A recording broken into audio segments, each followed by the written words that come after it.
안녕하세요. 화이의 올키드 스토리 화이입니다. 오늘은 2019년 10월 28일 월요일입니다.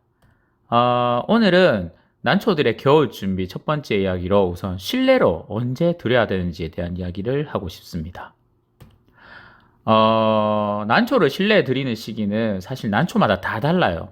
난초를 카틀레아, 덴드로비움, 신비디움 이렇게 분류를 하는데 얘네들은 속명이에요. 예를 들어서 덴드로비움만 하더라도 아시아권 다양한 지역에서 살아요. 온대 지역에서부터 적도 지방까지 이런 다양한 지역에 사는 난초들을 한 번에 언제 들여야 된다라고 말하는 것은 사실 불가능합니다.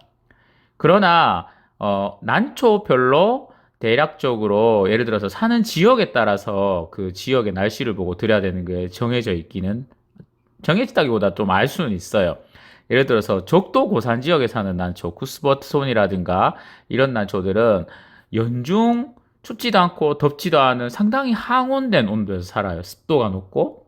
네, 그러다 보니까 얘네들은 애초에 우리나라 여름에선 안 되고 우리나라 겨울이 안 되기 때문에 실내 키우기 좋습니다. 그래서 제외하겠습니다. 그리고 그러면은 밑에서부터 한번 올라가 볼게요.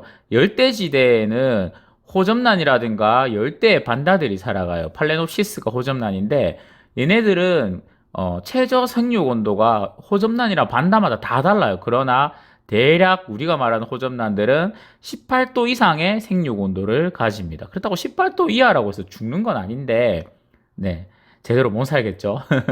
그러다 보니까 호접란을 밖에서 키우시는 분들은 10월 초에 이제 실내로 옮기시고요. 그리고 베란다에서 키우시는 분들은 10월 초쯤에 이제 베란다 온도가 18도에서 15도 밑으로 떨어지기 시작하면 거실로 들여서 키우셔야 돼요.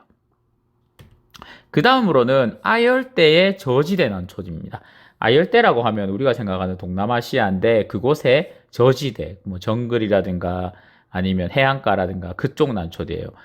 여기는 상당히 많은 난초들이 존재하는데 우선 덴드로비움 속에서는 아노스눔과 그 비슷한 지역에 사는 난초들이 있어요. 그리고 브라질의 북부지방이라든가 아니면 중남미, 멕시코, 베네수엘라 이런 데 사는 대부분의 카틀레아들이 이 온도에 속해요.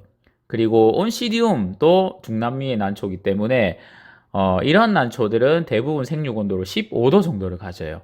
그러다 보니까 10월 초쯤에 실외에서 키우시는 분들은 실내로 들이시면 좋습니다. 뭐 10월 중순도 상관없어요. 온도를 봐가면서 15도 전후쯤 된다고 하면 들이시면 되고 10도가 된다고 해서 죽는 거 아니에요. 말리시면. 그렇기 때문에 10월 달에 들이시면 되겠습니다. 다음으로는 아열대 고지대 난초예요. 아열대 고지대 난초는 베트남 북부지방, 태국 북부지방, 그리고 중부, 남부, 산악지대 이런 쪽에 자라요. 그런 애들은 대부분의 덴드로비움들이 여기에 속해요. 우리가 아는 예를 들어서 노빌이라든가. 그리고 신비디움들도 여기에 많은 속들이 있어요. 예를 들어서 엔시폴리움이라든가 그리고 동남아에 있는 덩치 큰 신비디움들 이런 애들이 여기 속하고 그리고 파피오페들룸이라고 해가지고 이런 난초들도 여기에 속합니다. 물론 파피오페들룸 더 내려가는 것도 있어요, 사실.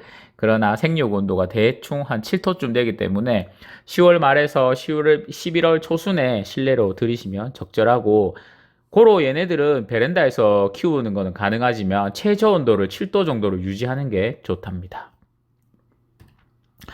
그리고 그리고 온대 난초들이 있어요. 한국 남부 지역에 자생하는 우리 난초들이죠. 제일 많이 키우는 것들이 한국 출란, 이거는 학명으로 신비디움 고링기라고 해요. 신비디움 고링기라든가 대만 보세, 얘네들은 신엔세인데 이런 종류라든가. 그리고 우리가 새우난이라고 말하는 카랑세, 디스칼라라든가. 그리고 우리가 일본적으로 키 작은 석곡들, 한중일의 석곡들은 덴드로비움 모닐리포메라고 하는데 그런 애들. 그리고 우리가 잘 알고 있는 풍란들. 이런 난초들은 한국 제주도에 많이 살아요. 그러다 보니까 제주도 기온을 떠올리시면 됩니다. 최저 1도 정도까지 가능해요. 그런데 제주도나 남해안을 제외하고는 노지 월동이 사실 좀 힘들어요. 네, 죽을 수가 있어요. 그래서 비닐을 좀 덮어준다든가 약간의 보온을 해주면 노지 월동이 영 안 되는 건 아니에요. 그러나 권장하진 않습니다. 네, 이렇게 지역별로 난초들이 그 월동 그러니까 실내로 들여야 되는 시기가 있고 그에 의해서 겨울철 지낼 수 있는 온도들이 정해지는데 이것들을 대충 이야기하면 이렇게 돼요. 주변에 단풍 들고 나뭇잎 있잖아요. 나뭇잎의 변화를 보시면 돼요. 어떻게 보느냐? 호접란이라든가 그러니까 팔레놉시스라고 하는 호접란이라든가 그리고 동남아의 덩치 큰 반다류들은 10월 초에 단풍이 들려고 할 때 들이시면 돼요. 괜찮으신가요?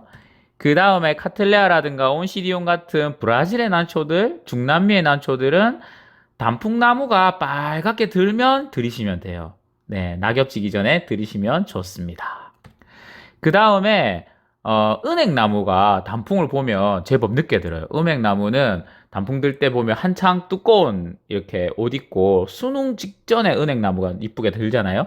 그러다 보니까 얘네들은 벌보필름이라든가 아이고 덩치가 큰 덴드로비움이라든가 네 그리고 덴드로비움 그니까 중국 북부지방 남부지방 베트남 북부지방 이런 애들이에요. 그리고 파피오페들룸이라든가 이런 속의 난초들은 은행나무가 떨어질 쯤 해서 실내로 들이시면 됩니다. 최대한 버티고 버티면 화분화에 유리해요. 네, 모두가 그런 건 아닙니다. 그렇게 속별로 대략적인 이야기를 하면 이렇게 나뉠 수가 있겠습니다.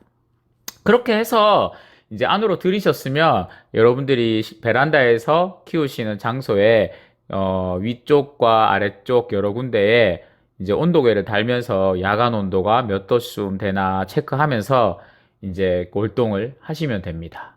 네. 그러면 예쁘게 키우시고요. 다음으로 월동 준비에 관한 내용은 따로 제가 또 정리를 해서 영상으로 소개하도록 하겠습니다. 이상 화이였습니다.